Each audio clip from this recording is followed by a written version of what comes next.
What if the thing that was supposed to destroy you became the very thing that made you unstoppable? Most heroes get their powers from a lab accident, a radioactive spider, a bolt of lightning, an alien planet. But Batman got his power from the worst night of his life, a cold alleyway, 2 gunshots, and an 8-year-old boy kneeling in his parents' blood. No superpowers, no cosmic destiny, just pure, relentless human will. That is exactly what makes Batman the most fascinating character ever created. By the end of this video, you're going to see Bruce Wayne in a completely different way. Let us break him down. Chapter 1, The Origin. To understand Batman, you have to go back to that alley. Thomas and Martha Wayne, Gotham's most beloved couple, their son Bruce, 8 years old, walking home from a movie on a normal Tuesday night. Then Joe Chill steps out of the shadows. 2 shots fired, and in 4 seconds, Bruce Wayne's entire world is gone. Here is what most people miss. Bruce does not become Batman because he wants to be a hero. He becomes Batman because he cannot stop, cannot let go, cannot move on. He spends the next decade training his body to the edge of human limits. Martial arts, criminology, chemistry, psychology, forensics. Not because he enjoyed it, because grief is a relentless engine when you do not know how to shut it off. The trauma did not just scar him, it sculpted him. Chapter 2, The Psychology. Bruce Wayne is not a healthy person. Let us be honest about that. A man who dresses as a bat, operates on 0 sleep, and pushes away everyone who loves him is not well adjusted. That is a man trapped in one moment of time forever. 3 things are happening inside his mind. First, survivor guilt. Every criminal he stops is him trying to rewrite the night he could not change. Second, obsessive patterns. He has contingency plans for his contingency plans. He has a plan to take down every Justice League member if they go rogue. That is not confidence, that is deep-rooted anxiety. Third, he refuses to be happy. Every time he gets close to something genuine, he destroys it, pushes people away, retreats to the cave, because happiness feels like betrayal. His parents are dead. How dare he be okay? The bat is not just a symbol, it is armor against ever being vulnerable again. Chapter 3, Duality. Here is a deep question. Which one is the mask? Bruce Wayne or Batman? Most people say Bruce Wayne is real and Batman is the costume. But the greatest Batman writers argue the opposite. Batman is the real identity. Bruce Wayne, the billionaire playboy, is the performance, the disguise. Batman is precise and in control. Bruce Wayne, the public figure, is deliberately shallow and chaotic. Late to board meetings, unserious, all on purpose. Because nobody suspects a dim-witted rich guy of being Gotham's greatest detective. But even in private, Bruce cannot just be a person.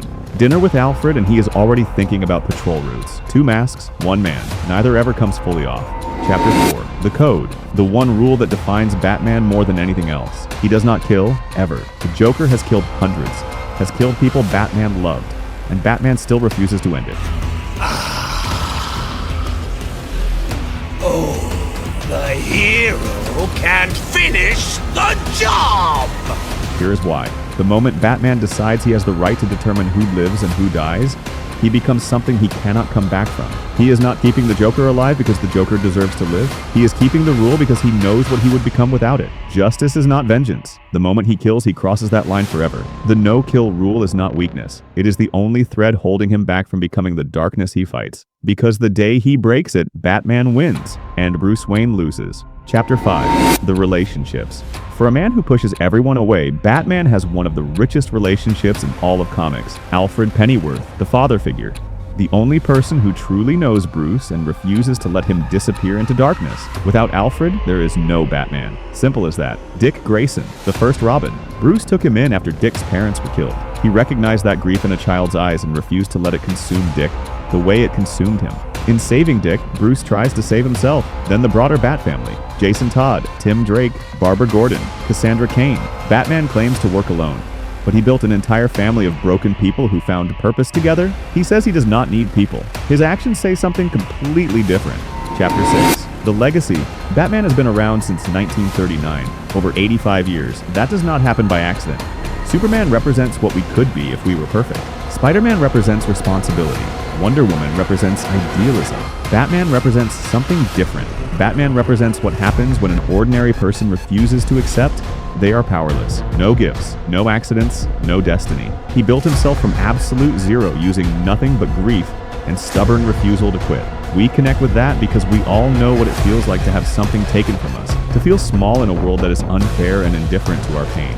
Batman looks at all of that and says, I know, and I refuse to stop anyway. He fails. He makes terrible decisions. He alienates people he loves, and he keeps going. That is not a power fantasy. That is resilience. So here is the final truth. Batman is not a rich guy who punches criminals. He is a portrait of trauma, obsession, and what it truly costs to dedicate your entire life to something bigger than yourself.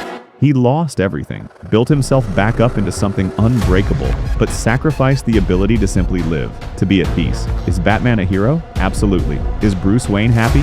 Almost certainly not. The cave is dark for a reason, because some wounds never fully heal. They just become something else, something that watches over 8 million people every single night without asking for anything in return. Because a boy made a promise in an alley a long time ago, and he has never once stopped keeping it. Drop a comment telling me your favorite version of Batman. And if you want more deep dives like this one, you know what to do. See you in the next one.